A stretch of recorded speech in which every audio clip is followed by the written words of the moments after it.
Mangalagiri Tenali flyover వద్ద road ప్రమాదం జరిగింది. ఆటోను ఢీకొన్న కారు ఘటనలో ఒక బాలుడు మృతి చెందగా మరో నలుగురికి తీవ్ర గాయాలయ్యాయి.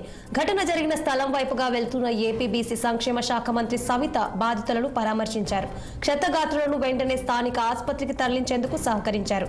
బాధితులకు మెరుగైన వైద్యం అందించాలని ఆదేశించారు మంత్రి సవిత.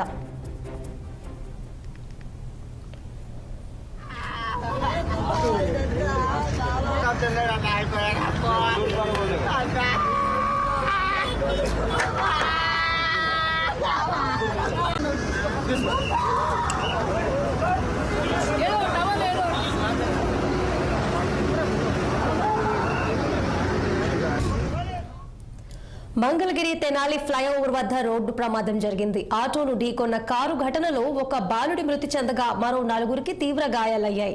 ఘటన జరిగిన స్థలం వైపుగా వెళ్తున్న ఏపీబీసీ సంక్షేమ శాఖ మంత్రి సవిత బాధితులను పరామర్శించారు.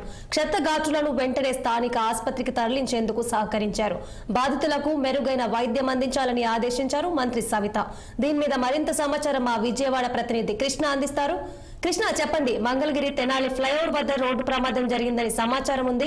ఆ ప్రమాదానికి సంబంధించిన అప్డేట్స్ ఏంటి? సహనా, ఈరోజు గుంటూరు విజయవాడ మధ్యలో ఉన్నటువంటి మంగళగిరి ప్రాంతంలో ఏదైతే తెనాలి వెళ్లాల్సిన ఫ్లైఓవర్ ఏదైతే ఉందో ఆ ఫ్లైఓవర్ ప్రాంతంలో అయితే ఒక ఆటో ఒక కారు రెండు అయితే గుద్దుకోవడంతో దీనిలో నలుగురు అయితే తీవ్రంగా గాయపడ్డారు. ఒక బాలుడైతే మృతి చెందడంతో అటుగా వెళ్తున్నటువంటి ఏదైతే బీసీ సంక్షేమ శాఖ మంత్రి సవిత అయితే వెంటనే హుటాహుటిన ఆ యొక్క ప్రమాద ఘటన చూసి వెంటనే తన కాన్వాయ్ ఆపి వెంటనే ఏదైతే క్షతాఘాతులను పరిశీలించడం, అక్కడ ఉన్న పరామర్శించి వారికి మంచినీళ్లు పాటు కొన్ని చర్యలు కూడా చేసిన పరిస్థితి మనం చూస్తా ఉన్నాం. వెంటనే స్పందించినటువంటి మంత్రి వెంటనే స్థానికంగా ఉన్నటువంటి ఒక ప్రైవేట్ హాస్పిటల్లో వీరికి మంచి వైద్యం అందించాలని చెప్పేసి కూడా అక్కడ ఉన్నటువంటి ఆ వైద్యులకి చెప్పడం, దాంతో పాటు వెంటనే వారందరినీ కూడా హాస్పిటల్ కి పంపించే ఏర్పాట్లు కూడా దగ్గరుండి కూడా మంత్రి సవిత అయితే చేయడం చూస్తాను.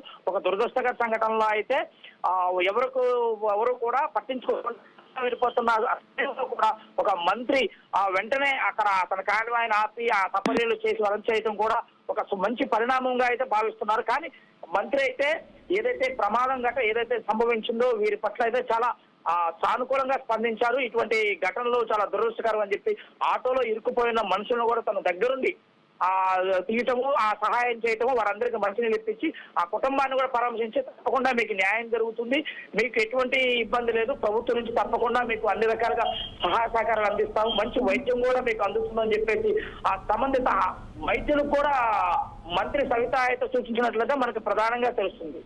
కృష్ణ, ఈ ప్రమాదానికి గురైన వ్యక్తుల పరిస్థితి ఎలా ఉంది? వాళ్ళ వివరాలు ఏమైనా తెలుసాయా? ప్రస్తుతానికైతే ఏదైతే నలుగురు గాయపడ్డారో ఆ ప్రమాదంలో ఆ నలుగురు కూడా ప్రస్తుతానికి ప్రాణాపాయ స్థితిలో అయితే కనిపించడం లేదు. వారికి ఉన్నటువంటి ఒక బాలుడైతే మరణించడంతో ఆ తల్లి చాలా తీవ్రంగా తల్లిదండ్రులు అయితే చాలా రోధిస్తున్నారు. వారిని కూడా ఓదార్చారు మంత్రి.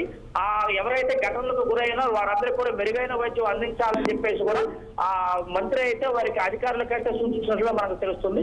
ప్రస్తుతానికైతే